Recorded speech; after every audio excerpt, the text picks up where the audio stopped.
आज हम प्रमोशन, पदोन्नति और एवं स्थानांतरण की बात करेंगे। तो इसमें सर्वप्रथम हम लेते हैं पदोन्नति की बात करते हैं, यानी प्रमोशन। प्रमोशन से आज हम समझें तो सबसे पहले हम देखेंगे कि किसी कार्य को किसी व्यक्ति को कार्य के और बड़े कार्य ओहदे पर बिठा देना या दूसरे कार्य पर उसको पदोन्नत कर देना ही पदोन्नति कहलाती है। और पदोन्नति दो, जो मीनिंग और परिभाषाओं की बात करें तो पदोन्नति दो शब्दों से मिलकर बनी है, पद प्लस उन्नति, यानी अपने स्टेप से ऊपर बढ़ना।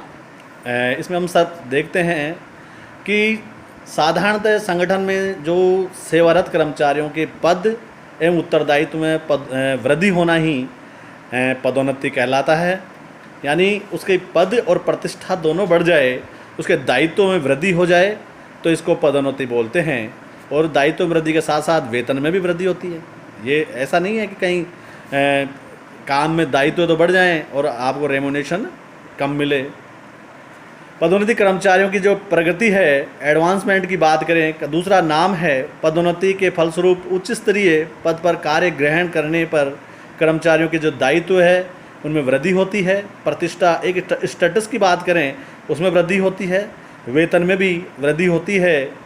एक प्रतिष्ठा सूचक शब्द जो है, चिन्हों में परिवर्तन आ जाता है, जैसे बड़े आकार का कार्यालय की साज सज्जा में वृद्धि, टेलीफोन या घर ओब्लिक कार्यालय की जो सुविधाएं हैं, या कंपनी की जो मोटर गाड़ी है यानी निजी सहायक की सेवाएं मिलना आदि सभी सामान्य पर्यवेक्षक से मुक्ति या ढिलाई आदि बातें हैं। पदोन्नति से कार्य में प्रकृति के में भी परिवर्तन आ जाता है। जो आदमी कार्य करता है उससे उच्च पद पर उच्च कार्य को करने को मिलता है। यदि कार्य की प्रकृति अपरिवर्तित रहती है तो उसमें गुणात्मक परिवर्तन हो सकता है। कभी कभी तो ऐसा भी होता है कि पदोन्नति के साथ साथ वेतन वृद्धि नहीं होती। ऐसी पदोन्नति को शुष्क या ड्राई अथवा खोखली मानी जाती है।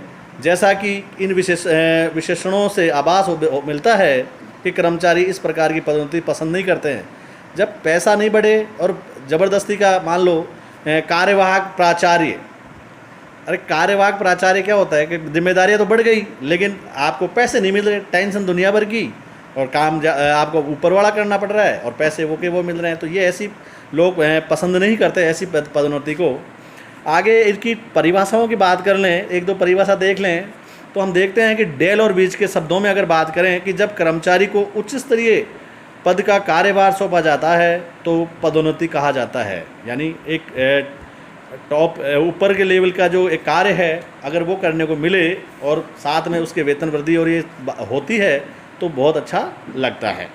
अगर बात करें स्कॉट और स्प्रिगल की बात करें, स्कॉट और स्प्रिगल की पदोन्नति किसी कर्मचारी का ऐसा कार्य पर स्थानांतरण है जो उसे पहले से अधिक धन और उच्च पद का जो स्तर है एक लेवल प्रदान करता है, जिससे उसकी एक छवि, साख और में वृद्धि होती है। यानी यूँ कहें शिक्षा विभाग में देखें तो सबसे असिस्टेंट प्रोफेसर, एसोसिएट प्रोफेसर से प्रोफेसर की बात करें, या यूँ कहें कि प्राचार्य या प्रिंसिपल के पद पर किसी को प्रमोट कर देना, लेकिन वेतन और वृद्धि के साथ, न कि तदर्थ ढोप जिसको बोलते हैं कि केवल घोषणा करके ही वेतन वृद्धि नहीं होती है, तो उसमें वो पदोन्नति वाली बात और आदमी उसको ठुकरा भी सकता है।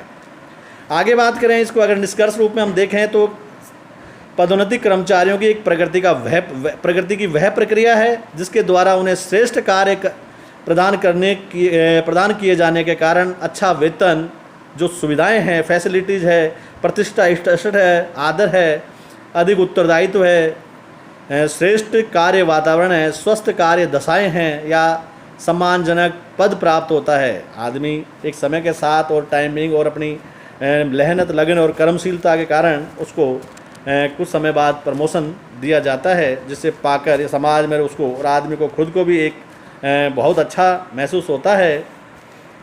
वो अलग बात है कि कई लोग इसको ठुकरा भी देते हैं। हमने देखा है, प्रत्यक्ष भी देखा है मैंने कि लोग क्योंकि बाहर नहीं जाना चाहते और या फिर उनको जितने पैसे बढ़ेंगे उससे ज़्यादा खर्च हो जाएंगे बाहर जाने पे, तो ऐसी स्थिति में लोग इसको ठुकरा भी देते हैं पदोन्नति को।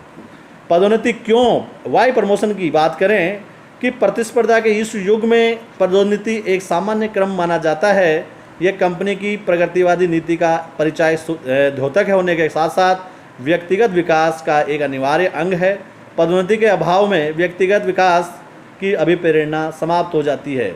जब कोई कार्य करते हैं कि कार्य करते करते आदमी ऊबने या उसका मन ऊब जाता है, तो ऐसी स्थिति में समय पर जैसे साल में एक बार इंक्रीमेंट लगते ही आदमी को एक सरसता ही आती है, या यूँ कहें कि साल में जब 2 बार डीए बढ़े जनवरी और जुलाई में, तो निरस्ता सी खत्म हो जाती है।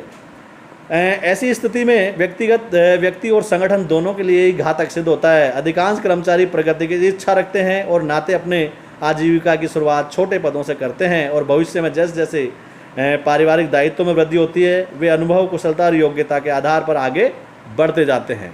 कर्मचारियों के माता पिता, बच्चे, पत्नी, परिवार के अन्य निकटतम व्यक्तियों भी कर्मचारी की पदोन्नति की आकांक्षा रखते हैं। इससे सामाजिक प्रतिष्ठा बढ़ती है। जीवन यापन के समाज का सारा ताना बाना इसी पर, प्रगति पर के इर्द गिर्द बना हुआ है। अतः पदोन्नति के महत्व को आसानी से समझा जा सकता है। यानी यूँ कहें कि पदोन्नति समय के साथ और पारिवारिक और सामाजिक जिम्मेदारियों को देखते हुए भी आदमी की पद प्रतिष्ठा ये बढ़ती है। समय के साथ उसमें पैसों में वृद्धि होती है, तो निश्चित ही उसके खर्चे, उसके जो सामाजिक जिम्मेदारियां, उत्तरदायित्व है, उनको निभाने में उसको आसानी रहती है। तो इस आस में लोग बढ़ चढ़ कर कार्य करते हैं। एक उद्देश्यों की अगर हम बात करें कि क्या क्या उद्देश्य हो सकते हैं पदोन्नति के, तो सर्वप्रथम देखें कि पदोन्नति से कर्मचारियों के साहस, मनोबल, पहल करने की जो क्षमता है उसमें अभिवृद्धि होती है। क्योंकि आदमी को एक उत्साह रहता है कि कुछ समय बाद चयनित वेतनमान, सिलेक्शन जो बात करें कि 6 साल बाद, 4 साल बाद पीएचडी हो तो, नॉन पीएचडी है तो 5, एमफिल हो तो 5 साल बाद, नहीं है तो 6 साल बाद, और अगला प्रमोशन 5 साल बाद ही, और अगला प्रमोशन 3 साल बाद। तो ये एक असिस्टेंट प्रोफेसर की जो है चयनित वेतनमान, तो जैसे ही 6000 से 7000, 7000 से 8000 वाले में जब जाने का एक लालसा, एक जिज्ञासा यार रहती है, तो आदमी अपने आप ही मन में एक अच्छे भाव और पहल, कार्य करने के प्रति एक अजग सहज ललक जगी रहती है। बात करें पदोन्नति से संगठन या संस्था के को अच्छे कर्मचारी सरलता से उपलब्ध हो जाते हैं। आगे बात करें, पदोन्नति कर्मचारियों की कार्य कुशलता, योग्यता और प्रशिक्षण का परिणाम है या प्रमाण है। आगे बात करें, पदोन्नति से कर्मचारियों में निराशा, अस्थिरता की स्थिति समाप्त हो जाती है। लोगों में एक उत्साह बना रहता है कि चलो कुछ समय बाद मेरा इस पद पर प्रमोशन हो जाएगा, उसके बाद मैं ये हो जाऊंगा, एलडीसी, यूडीसी, यूडीसी से ओएस जो भी है। तो जो जिस संस्था में कार्य करता है उसका वैसे ही उसके समय के साथ 9, 18, 27, 10, 20, 30 और आगे 4, 5 और 3 अलग अलग वर्षों में पदोन्नति अलग अलग विभागों के अलग अलग नियम जो बने हुए हैं, राज्य सेवा नियम के जो नियम है, उनमें पदोन्नति कर्मचारियों को गतिमान रखती है। बिल्कुल एक आदमी में कुछ न कुछ करता ही रहता है। पदोन्नति कर्मचारियों की प्रगति का मार्ग प्रशस्त करती है। पदोन्नति कर्मचारियों के विकास के लिए प्रशिक्षण की आवश्यकता को भी दर्शाती है। अब इसके अलावा भी अगर हम बात करें कि और भी कई उद्देश्य हैं, तो देखें कि कर्मचारियों की पदोन्नति करके उसे योग्यतानुसार कार्य सौंप कर उपलब्ध जो मानव संसाधन है उसका अधिकतम सदुपयोग। अगर मान लो एक ही कार्य को करता रहेगा, एक ही पद पर आदमी बना रहेगा, तो उसमें जीवन में एक निराशावादी सी आ जाएगी, जिसके कारण वो कार्य को जो अच्छे ढंग से नहीं कर पाता। लेकिन जैसे कार्य में रुचि जागृत करना, उसे बनाए रखना, ये भी उद्देश्य है। अगर आगे बात करें, अगला उद्देश्य कि कर्मचारियों की अपनी योग्यता प्रदर्शित करने का अवसर प्रदान करता है।